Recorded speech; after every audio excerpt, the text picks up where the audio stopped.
Portal RMS News, podcast Hora da Verdade. Jornalismo para você conectado na internet. Nutricionistas reforçam como escolhas alimentares impactam memória, concentração e rendimento escolar das crianças. Na região de Sorocaba, 210 mil alunos retornaram às salas de aula, marcando o início de um novo ano letivo. Com a volta à rotina escolar, os pais enfrentam o desafio de restabelecer a rotina dos filhos, que durante as férias costumam ter hábitos mais flexíveis. A alimentação desempenha um papel crucial na regulação do sono e na disposição das crianças, facilitando a transição para um novo ritmo escolar. Bem-estar, qualidade de vida. Como trabalhar um cardápio equilibrado, contendo carboidratos, proteínas e gorduras saudáveis, é essencial aí para evitar o cansaço excessivo e garantir um melhor desempenho nos estudos. Para falar sobre este assunto, vamos conversar aqui no portal RMS News com a doutora Tuane dos Santos Souza, nutricionista, clínica e materno-infantil. Doutora, obrigado por atender o portal RMS News e nos oriente e como é que os pais devem trabalhar esta questão. Satisfação imensa tê-lo com a gente, doutora. A satisfação é minha.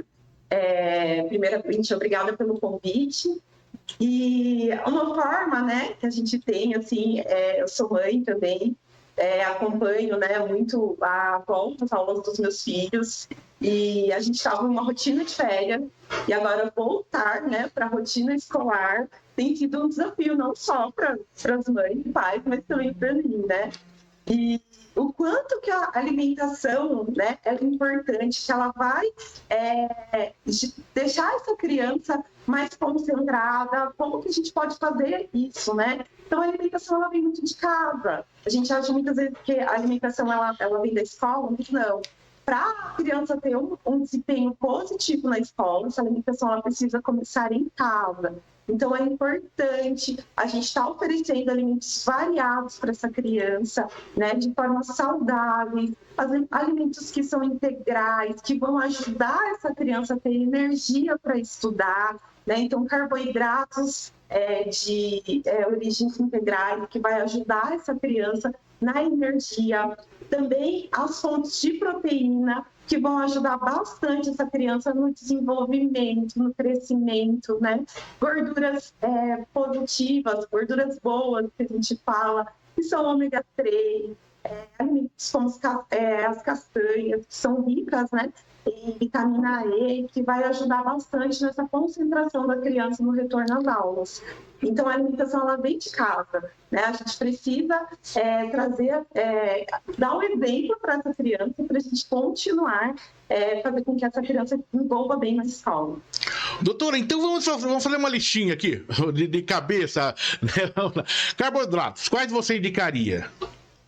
Carboidratos são os pães integrais, arroz integral, arroz branco também, né? Se for em quantidade adequada, os alimentos de fonte assim, de carboidratos que vão dar energia para essa criança, principalmente de fonte integral.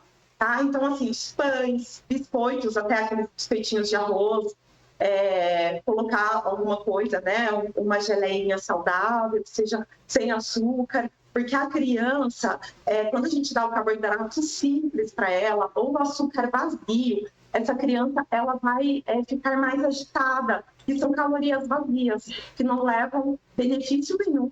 Vai deixar essas crianças mais agitadas e vão apresentar maior dificuldade também de concentração na escola. Então, a gente tem que pensar bastante nesses tipos de alimentos. Sempre alimentos de fonte integral, que vai ajudar essa criança a ter uma energia positiva na hora do estudo ali, né? Na hora da concentração na escola. Então, vamos usar uma outra listinha aqui para orientar os pais. Proteínas, quais são as indicações, tipo de produtos? As proteínas, né, elas são crucial para o crescimento das crianças. Então, assim, eu sempre falo, muito dos queijos brancos, né, alguns queijos como mussarela, ele também ajuda bastante nessa parte, que além de ser uma gordura boa, também é uma fonte de proteína, né? Então, ele vai estar dando duas opções aí desses pais. A gente tem os iogurtes naturais também, eles vão ajudar a criança, né, nessa fonte de crescimento aí que ele precisa. Aqueles iogurtes que são muito cheios de açúcar, não são bons porque contém a caloria vazia, como eu falei anteriormente. Frango, peixes, ovos, a carne vermelha em si, todos eles são fontes de proteínas boas, desde que variados, desde que não consumidos todos os dias. Em porções adequadas, vai ser perfeito para o crescimento e desenvolvimento dessa criança. Doutor, eu estou vendo aqui gorduras saudáveis. Explica aí como os pais devem fazer a escolha na hora da compra, doutora. A gente, quando fala de gordura, né, a gente fala, assim, para a gente sobreviver, para a gente ter energia, a gente precisa dessas 3 fontes de calorias, né? Então, são os carboidratos, proteínas e as gorduras também fazem parte da energia. Então, é importante a gente consumir adequadamente essas 3 fontes. Principais fontes de gordura que a gente tem, né, aí que são benéficas, o azeite de oliva, por exemplo, como eu falei, o queijo mussarela que tem ali é uma gordura mais natural, né, que a gente está tirando de um queijo. As fontes das próprias castanhas são castanhas, castanha do Pará, castanha de caju, esse tipo de castanha, ela vai ajudar, porque além dela ter a fonte de gordura boa, que é em ômega 3, como a linhaça, ela vai ajudar também a criança a ter energia e concentração, porque são alimentos ricos em vitamina E. Doutora, agora olha eu querendo estragar aí a sua orientação. Porque tem aquela criança que fala, eu quero bombom e eu quero refrigerante. Como que o pai deve lidar com essa questão? Quais dos dois pode ou não pode entrar na mochila aí da criançada? Não seria ideal, né? Eu sou muito assim, a gente trabalha com criança, né? Criança gosta muito de guloseima, gosta muito de alimentos que não são tão saudáveis. Assim, em escola, geralmente é proibido esse tipo de alimento, não pode entrar na escola, refrigerante ou chocolates, até porque entram na questão da caloria vazia. Então, geralmente, assim, não conheço nenhuma escola até o momento em que seja autorizada a levar esse tipo de alimento, né? Mas eu acho que a gente não pode, para criança, a gente sempre tem que pensar que são os dois lados, né? Eles são crianças, muitas vezes eles não entendem o quão importante a alimentação é. Então, assim, de forma regrada, né? Então, vamos supor, num final de semana, ou numa festinha de aniversário, isso não eu nunca vou dar, né? Mas talvez colocar regra, sim, para essa criança. O refrigerante é quando for numa festa, o refrigerante é no final de semana, que às vezes vai pedir um lanche, alguma coisa diferente em casa. Então, é importante deixar claro para essa criança que esse alimento não é saudável, que ela está comendo naquele momento, ou tomando naquele momento, porque é um momento de comemoração, ou é porque a gente também tem as questões afetivas, né? Que a gente vai no aniversário, vai em algum lugar, acaba saindo um pouquinho da rotina. E tá tudo bem, o que não pode ser diariamente, né? Então o pai tem que orientar bem essa criança sobre isso. Correto, doutor. Doutor, e nesse período que nós estamos vivendo agora aí com as altas temperaturas, né? Automaticamente pode ser que se perca ali o controle, o pai fica em dúvida, o que eu vou dar para minha criança nesse período, tal, para suprir aí, para poder ajudá-la e ela ter aí tá bem alimentada, mas de forma saudável. Quais são as orientações? Tá muito calor mesmo, né, pessoal? E assim, é muito importante a hidratação. Principal fonte de hidratação que a gente tem é um não bem mais precioso que a água, né? Então, a água, ela é muito importante para a hidratação da criança. Então, mandar na escola, de preferência, garrafinha com água, tá? É bem geladinho, onde que a escola tem onde repor essa água gelada, né, para a criança, para matar sede, não que a água gelada vai dar mais hidratação do que a água natural, mas é importante estar hidratando essa criança. A gente também fala bastante da água de coco, né? Então, pode estar oferecendo também como uma opção para levar na lancheira, por exemplo, uma água de coco. É sempre olhar para ver se é só água de coco mesmo, se tem algum conservante ou se tem alguma fonte de açúcar, que algumas águas industrializadas, né, algumas águas de coco que são industrializadas, ela pode conter conservantes e pode conter açúcar. Então, é importante sempre ler na embalagem a lista de ingredientes que tem nessa água de coco. Os sucos também, de forma integral, né? Eles são bons. Sucos de frutas naturais. Evitar os sucos de caixinha, aqueles sucos que a gente sabe que tem muita adição de açúcar, né? Então, sempre atentar na embalagem. Então, eu vou pegar o suco, o que tem nesse suco? Deixa eu ler o que eu estou dando para o meu filho. Porque tá lá, suco tem 15% de fruta e o restante é tudo açúcar. Então, o primeiro e o segundo ingrediente que contém na embalagem é o que o alimento mais tem.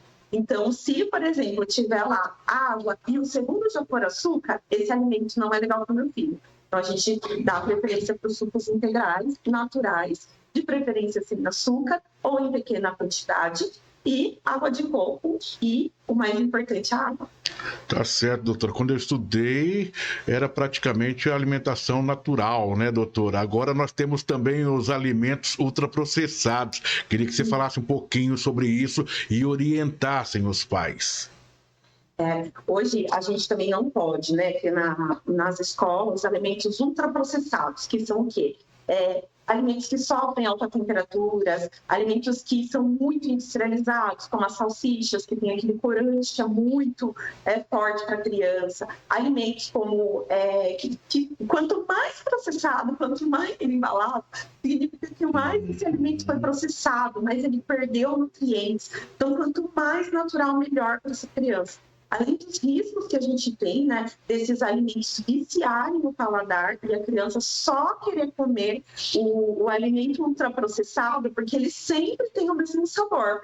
É diferente de uma fruta, que eu vou comer uma banana, uma hora ela vai estar mais madura, vai estar um pouquinho mais amarradinha, tem às vezes que está mais doce. O alimento ultraprocessado, não. Ele vai ter sempre o mesmo sabor, faz com que a criança fique com o paladar viciado, né? E é prejudicial também. Quanto mais processado, maior o risco de desenvolver doenças crônicas, como hipertensão, diabetes, em alguns casos até o câncer. Então, a gente tem que tomar muito cuidado com esses alimentos. Doutora, ouvindo a sua fala, né, nessa nossa conversa, eu chego à conclusão de que crianças que consomem uma alimentação balanceada tendem a apresentar melhor estabilidade emocional e maior capacidade de aprendizado. Se conclui essa nossa fala dentro desse conceito, dessa ideia?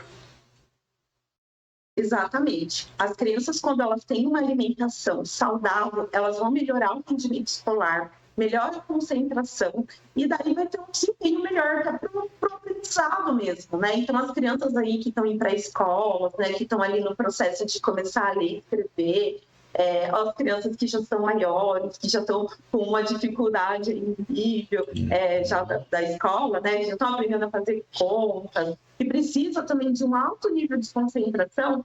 Quando acontece esse tipo de problema, né, a gente precisa orientar a criança a comer bem para continuar esse processo de concentração, melhorar a concentração, a capacidade, que vai ser muito melhor com a alimentação saudável. Quando a gente coloca muito processado, açúcar em excesso, essa criança ela vai ser prejudicada, infelizmente, na parte cognitiva na escola e na concentração também. Doutora Tuane, foi um prazer imenso conversar contigo aqui, ela que é nutricionista clínica e materno-infantil. Está falando direto do hospital, doutora? Isso, eu estou falando aqui do hospital da Unimed, onde eu faço os meus atendimentos, né, na pediatria, que eu adoro trabalhar com as crianças. E É isso. É um prazer enorme também ter conversado com você e orientar a essas famílias sobre esse retorno na escola, o quanto que a alimentação adequada vai fazer a diferença na vida da criança. Muito obrigado pela sua participação, pela prestação de serviço e transmito o nosso abraço aí a todos do hospital, ao doutor Heitor, um grande amigo, que a gente há muitos anos que eu não vejo, mas breve tomaremos um café com ele. Muito obrigado e um abraço, doutora. Abraço, até mais. Portanto, aí, você, a doutora Tuane dos Santos Souza, nutricionista clínica e materno-infantil, passando orientações e dicas importantes nesse início de ano letivo, já que nós aqui na região metropolitana de Sorocaba temos mais de 210 mil alunos que retornaram às salas de aula, marcando o início do ano letivo. Portal RMS News, podcast Hora da Verdade, jornalismo para você conectado na internet.